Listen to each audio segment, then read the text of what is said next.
Hello everyone, welcome to my YouTube channel pharma researcher. आज है day 204 daily pharm MCQ dose series का, जिसमें हम डेली के 50 एमसीक्यू क्वेश्चन सॉल्व करते हैं, जो कि आपके different previous year question paper से लिए जाते हैं एंड सभी फार्मेसी रिलेटेड एग्जाम्स के लिए इंपॉर्टेंट होते हैं। चलिए स्टार्ट करते हैं आज के पहले क्वेश्चन से। पहला क्वेश्चन है, enteric coated tablets are meant for disintegration in. तो जो आपकी एंटेरी कोटेड टैबलेट्स होती हैं, उनकी डिसइंटीग्रेशन कहाँ पे होती है? एंटेरी कोटेड टैबलेट्स में एंटेरी कोटिंग की जाती है। बेसिकली एक कोटिंग की जाती है, जैसे कि आपका एग्जांपल हो गया cap, that is cellulose acetate phthalate. In entry coated materials की कोटिंग की जाती है टैबलेट के ऊपर, जिससे कि जो आपकी टैबलेट है वो स्टमक का जो एसिडिक एनवायरनमेंट है वहाँ पे डिसइंटीग्रेट नहीं होती है, वहाँ पे प्रोटेक्टेड रहती है एंड इंटेस्टाइन में जा कर के डिसइंटीग्रेट होती है। तो इस क्वेश्चन का राइट आंसर रहेगा आपका option number C. Next question है, the most important component of human gamma globulin is. Human gamma globulin का मोस्ट इंपॉर्टेंट कंपोनेंट कौन सा है? तो इसमें आपका मोस्ट इंपॉर्टेंट कंपोनेंट है इम्यूनोग्लोबुलिन जी। इसमें आपका option A is correct. Total 5 आपके इम्यूनोग्लोबुलिन्स होते हैं, या आप बोलेंगे एंटीबॉडीज, जिसमें आपका आ जाता है IgG, A, M, E, D। ठीक है। IgG, IgA, IgM, IgE, IgD। तो ये 5 मेन टाइप्स के आपके एंटीबॉडीज़ बॉडी में प्रेजेंट होती हैं। द नेक्स्ट क्वेश्चन है, which one of these is a hypotensive drug. इनमें से कौन सा एक हाइपोटेंसिव ड्रग है? तो ये ड्रग आपका रहता है रोवोल्फिया, जिसमें आपको क्या मिलता है, रिसर्पिन एक इम्पॉर्टेंट केमिकल कांस्टेंट है रोवोल्फिया का, जो कि आपका एंटी हाइपरटेंसिव होता है, मींस हाइपोटेंसिव ड्रग की तरह यूज़ किया जाता है। नेक्स्ट क्वेश्चन है, one of these beta blockers use in glaucoma as. तो इनमें से कौन सा बीटा ब्लॉकर जो है वो ग्लूकोमा कंडीशन में यूज़ किया जाता है? This beta blocker is timolol. इसमें आपका option C is correct. Next question है, an isotonic solutions has the same. Isotonic solutions क्या होते हैं? आइसोटोनिक सॉल्यूशंस वो सॉल्यूशंस होते हैं जिनका ऑस्मोटिक प्रेशर जो है, ऑस्मोटिक प्रेशर सेम रहता है। Osmotic pressure will be same as of the biological fluids, जैसे कि आपका ब्लड हो गया।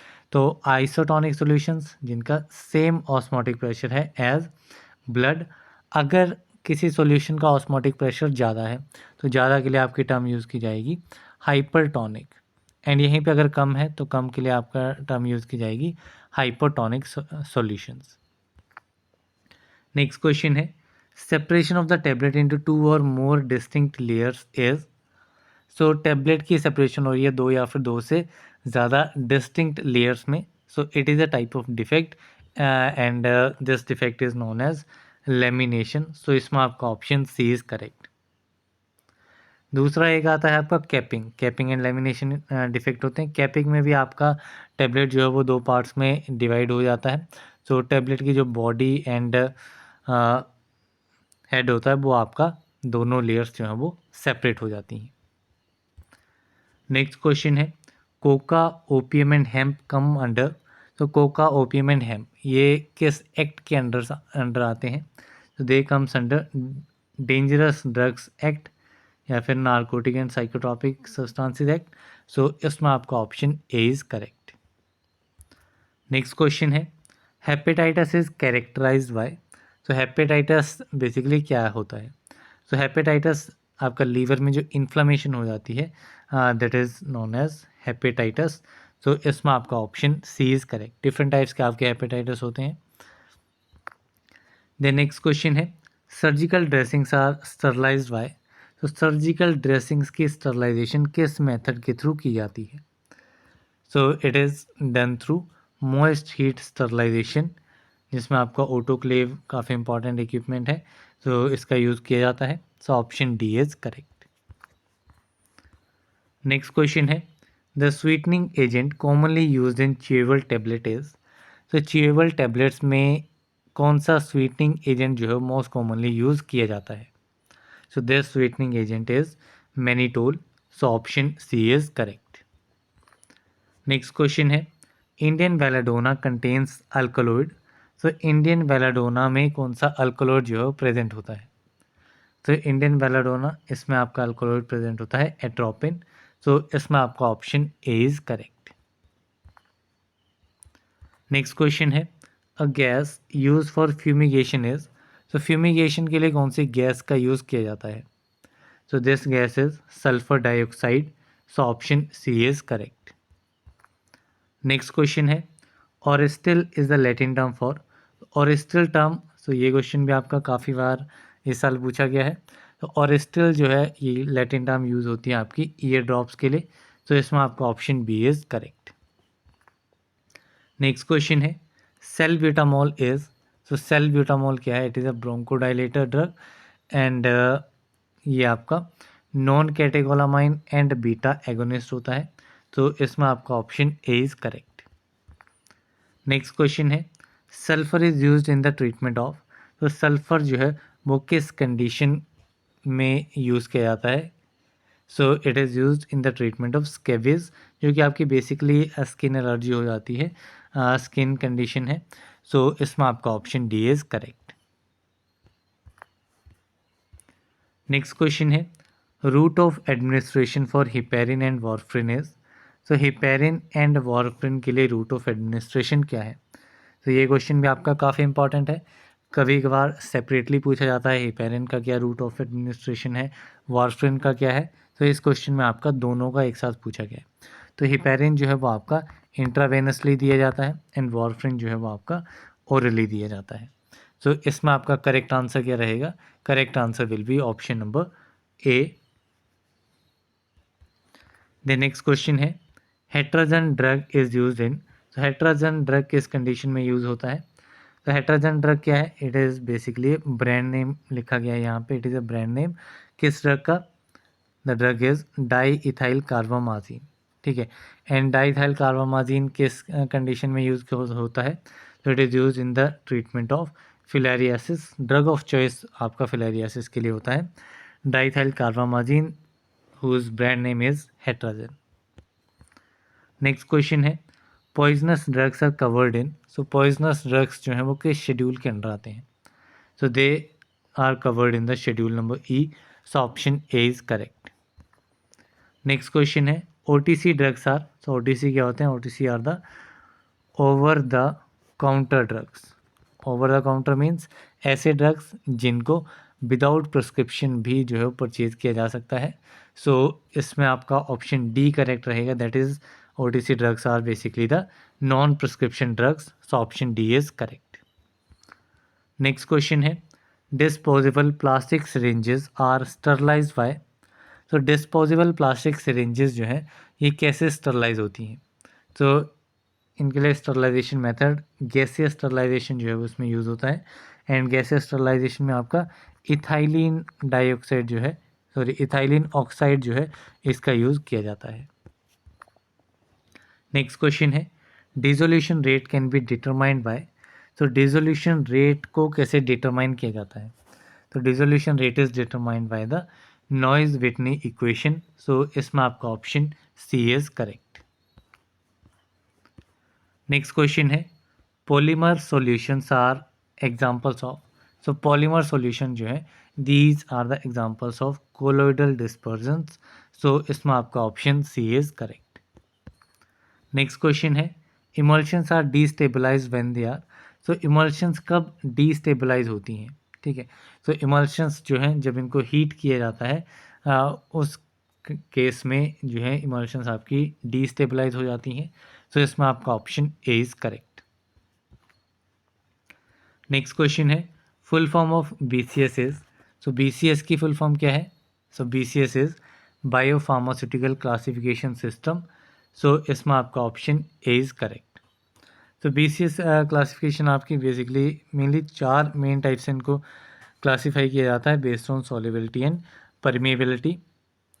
सो क्लास 1 जो है क्लास 1 में क्या आता है? क्लास 1 में आपकी सॉल्युबिलिटी एंड परमिएबिलिटी दोनों ही हाई रहती हैं, जबकि क्लास 2 में क्या रहेगा? क्लास 2 में आपकी सॉल्युबिलिटी लो रहेगी, परमिएबिलिटी हाई रहेगी।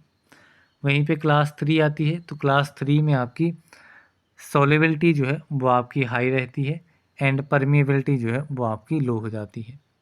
एंड जो आपकी क्लास 4 रहती है इसमें दोनों ही कंडीशन जो हैं वो लो रहती हैं, सॉल्युबिलिटी भी लो रहेगी एंड परमिएबिलिटी भी लो रहेगी। तो ये 4 मेन क्लासेस रहती हैं। Mainly class second and class third के ऊपर मोस्टली पूछ लिया जाता है कि इसमें सॉल्युबिलिटी एंड परमिएबिलिटी का क्या कॉम्बिनेशन है। नेक्स्ट क्वेश्चन है, इमल्शंस आर थर्मोडाइनमिकली। तो इमल्शंस जो है ये आपकी थर्मोडाइनमिकली अनस्टेबल नेचर की रहती हैं। सो इसमें आपका option C is correct. Next question है, which of the following is an instability of emulsion. Emulsion की इनस्टेबिलिटी इनमें से कौन सी है। सो इमल्शन की इंस्टेबिलिटी में आपका ब्रेकिंग आ जाएगा, ठीक है, फेज इन्वर्जन आता है, फ्लॉग फॉर्मुलेशन आता है।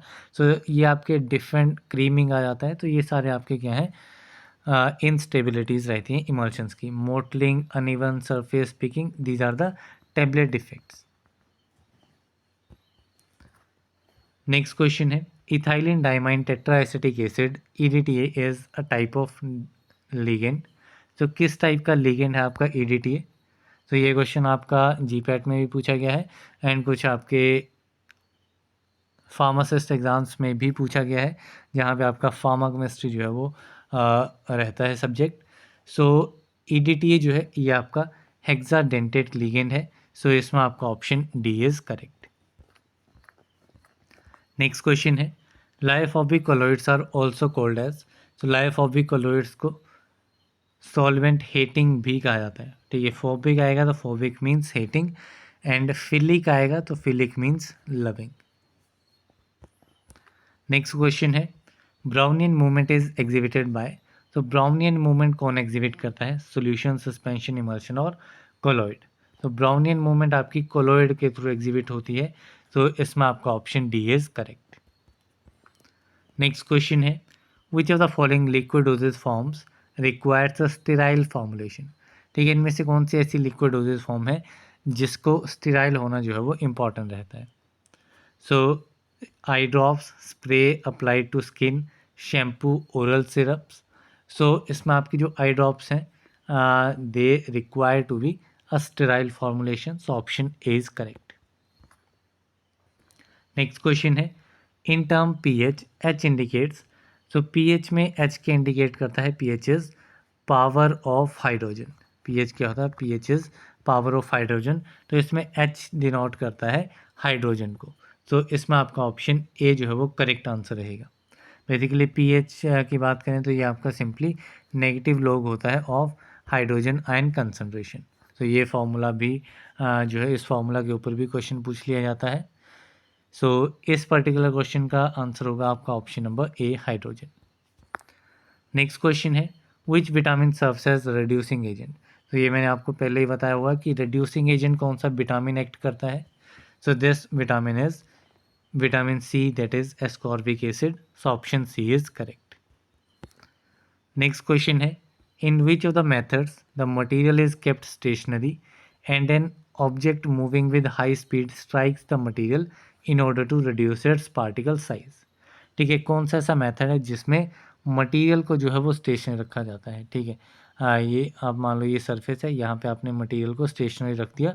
अब एक मूविंग ऑब्जेक्ट आएगा जो कि यहाँ पे स्ट्राइक करेगा मटेरियल के ऊपर एंड इस पर्टिकुलर मटेरियल का जो है वो साइज रिड्यूस हो जाएगा।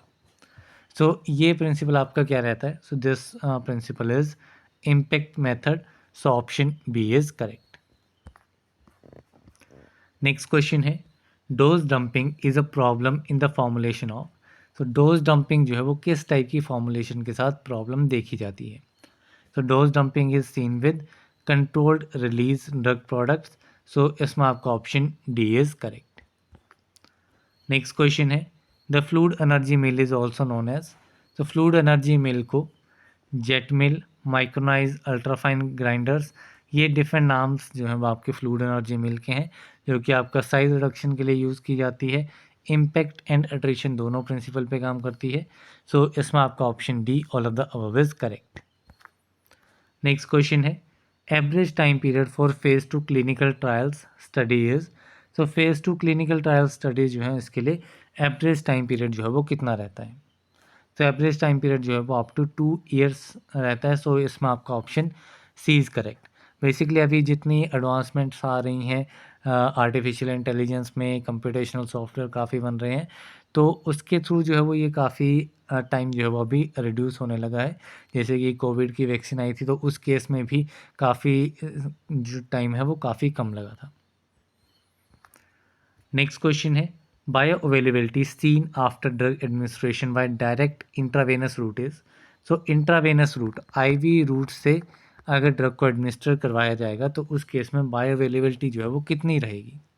So the bio availability with IV route is 100%, क्योंकि वो डायरेक्ट आपका सिस्टमिक सर्कुलेशन में पहुंच रहा है। जितना ड्रग आप इंजेक्शन में लोड कर रहे हैं उतना का उतना जो है वो आपका पहुंच रहा है कहाँ पे, सिस्टमिक सर्कुलेशन में। एंड बायो अवेलेबिलिटी क्या होती है कि कितना अमाउंट आपका ड्रग जो है वो अनचेंज्ड या फिर अनचेंज फॉर्म में सिस्टमिक सर्कुलेशन में पहुंच रहा है। सो इसमें आपका option C 100% is the correct answer. Next question है dash preparations are avoided during pregnancy. किस टाइप की प्रिपरेशंस को प्रेगनेंसी के दौरान अवॉइड करना चाहिए। So this is vitamin A. ठीक है, विटामिन ए या फिर रेटिनॉल जो है these are contraindicated in pregnancy. So इसमें आपका option B is correct. Next question है dash causes thermodynamic drug interaction. Thermodynamic drug interaction किसकी वजह से होगी। ठीक है, सो गैस्ट्रिक मोटिलिटी चेंजेस। ठीक है, ये आपका बेसिकली फार्माकोकाइनेटिक्स में आएगा। स्टिमुलेशन ऑफ मेटाबॉलिज्म ये भी फार्माकोकाइनेटिक्स में आएगा। Alteration of pH of GIT ये भी आपका फार्माकोडायनेमिक्स में नहीं आएगा। Interaction at the receptor site. ठीक है, जब भी आपका कोई ड्रग है, कोई मॉलिक्यूल है, वो जब रिसेप्टर साइट पे जाकर के इंटरेक्ट करेगा उसके बाद ही उसका कुछ फार्माकोडायनेमिक या मैकेनिज्म जो है वो प्रोड्यूस होगा। देन नेक्स्ट क्वेश्चन है the tonicity of solutions can be determined by. तो सॉल्यूशंस की टॉनिसिटी को कैसे डिटरमाइन किया जा सकता है, क्या इसका मेथड रहता है। सो टॉनिसिटी डिटर्मिनेशन के लिए कैलोरीमेट्रिक मेथड जो है वो आपका यूज़ होता है। So option A is correct. Next question है cryoscopic method for adjusting the pH comes under. So cryoscopic method pH adjustment के लिए। ठीक है, पीएच एडजस्टमेंट के लिए आपके मेनली दो टाइप्स के जो है वो आपके मेथड्स रहते हैं। एक आपका आता है क्लास 1 मेथड, दूसरा आपका रहता है क्लास 2 मेथड। क्लास 1 मेथड में एक आपका क्रायोस्कोपिक मेथड आता है, दूसरा आपका सोडियम क्लोराइड मेथड आता है। ठीक है, दूसरा आपका आता है sodium chloride method. And class 2 में क्या आता है, क्लास 2 में आपका वाइट विंसेंट आ जाता है, वाइट विंसेंट मेथड। एंड दूसरा आपका आता है स्प्रॉल्स मेथड जो कि आपकी वाइट विंसेंट की ही एडवांसमेंट है। नेक्स्ट क्वेश्चन है the solution having an osmotic pressure greater than that of 0.9% weight by volume sodium chloride is called. तो अगर किसी सॉल्यूशन में 0.9% कंसनट्रेशन है सोडियम क्लोराइड की, so that is a isotonic. ठीक है, इसका नेचर क्या होगा, it is isotonic in nature. And greater पूछा गया है तो ग्रेटर के लिए प्रीवियस क्वेश्चन में हमने देखा था ग्रेटर होगा तो ग्रेटर के लिए आपकी टर्म आएगी हाइपरटोनिक। एंड अगर कम होगा कम के लिए आपकी आएगी टर्म हाइपरटोनिक। तो यहाँ पे ग्रेटर पूछा गया है तो greater will be hypertonic solutions. So इसमें आपका option A is the correct answer. Next question है the value 14 on pH scale indicates. तो पीएच स्केल की वैल्यू जो है वो आपकी आप कह सकते हैं 0 to 14 रहती है। ठीक है, 14 की साइड को यहाँ पे आपका बेसिक नेचर रहेगा, इस साइड को आपका एसिडिक नेचर रहेगा। ठीक है, जितनी वैल्यू 0 के क्लोज होगी उतना ही ज़्यादा एसिडिक आपका कंपाउंड होगा। एंड जितनी ही ज़्यादा 14 की तरफ आपकी वैल्यू होगी उतना ही ज़्यादा आपका बेसिक रहेगा। इस पे एक वैल्यू 7 ली जाती है जो कि आपका न्यूट्रल कंसीडर किया जाता है, it is a neutral pH. तो यहाँ पे 14 के लिए पूछा गया है तो 14 विल बी स्ट्रांगली अल्कलाइन और स्ट्रांगली बेसिक। सो इसमें आपका option A is correct. Next question है which of the following colligative property, इनमें से कौन सी कोलिगेटिव प्रॉपर्टी है। सो कोलिगेटिव प्रॉपर्टी जो है ये आपकी सॉल्यूशन में कितने नंबर ऑफ सॉलिड पार्टिकल्स हैं उसके बेसिस पे रहती है। एंड डिफरेंट टाइप्स की आपकी कोलिगेटिव प्रॉपर्टीज़ होती हैं, लास्टली भी हमने डिस्कस किया हुआ किसी वीडियो में। तो ऑस्मोटिक प्रेशर जो है वो आपकी एक कोलिगेटिव प्रॉपर्टी है। इसके अलावा डिप्रेशन इन फ्रीजिंग पॉइंट आपकी कोलिगेटिव प्रॉपर्टी होती है, and elevation in boiling point ये आपकी कोलिगेटिव प्रॉपर्टी है। नेक्स्ट क्वेश्चन है colligative property of solution is related to. So solution की कोलिगेटिव प्रॉपर्टी कैसे रिलेटेड है? So it is related to the total number of solutes particles in solution. So इसमें आपका option C is correct. Next question है pH of pharmaceutical buffer can be calculated by. तो pharmaceutical buffer का जो pH है उसे कैसे calculate किया जा सकता है? सो इसके लिए आपका इक्वेशन रहती है हेंडरसन हेसलवेल्च इक्वेशन। सो इसमें आपका option D is correct. Next question है बफर सॉल्यूशंस आर। तो बफर सॉल्यूशंस क्या होते हैं? बफर सॉल्यूशंस आपके पीएच चेंज को रेजिस्ट करते हैं। लाइक आपका कोई एक सॉल्यूशन है, ठीक है, इस सॉल्यूशन में आपका 8 पीएच है, आपको 8 पीएच मेंटेन करना है। जब भी इसमें कुछ काफ़ी स्मॉल अमाउंट का एसिड या फिर अल्कली ऐड होता है, बेस ऐड होता है, तो उसकी वजह से इस पर्टिकुलर सॉल्यूशन का जो पीएच 8 है ये ज़्यादा फ्लक्चुएट ना हो। इस चीज़ को कंट्रोल करने के लिए आपके बफर सॉल्यूशंस को ऐड किया जाता है। देन नेक्स्ट क्वेश्चन है HLV scale was introduce by. So HLV क्या है? HLV is hydrophilic lipophilic balance. HLV क्या है? HLV is hydrophilic lipophilic balance and this HLV scale was introduced by the Griffin. So इसमें आपका option A is correct. Next question है the difference between work of adhesion and work of cohesion is called. तो ये question आपका physical pharmacy से है। कुछ आपके एग्ज़ाम्स होते हैं जहाँ पे फिजिकल फार्मेसी इंपॉर्टेंट होती है। तो work of adhesion and work of cohesion के बीच का जो डिफरेंस है ये क्या कहलाता है? So it is known as spreading coefficient. So इसमें आपका option A is correct. Next question है stalagmometer is use to determine. So stalagmometer जो है ये आपका यूज़ किया जाता है to determine the surface tension. So इसमें आपका option B is correct. So इसी क्वेश्चन के साथ में हमारे 50 MCQ क्वेश्चंस कंप्लीट होते हैं। So that's all for this video. मिलते हैं अगली वीडियो में, तब तक के लिए थैंक यू वेरी मच।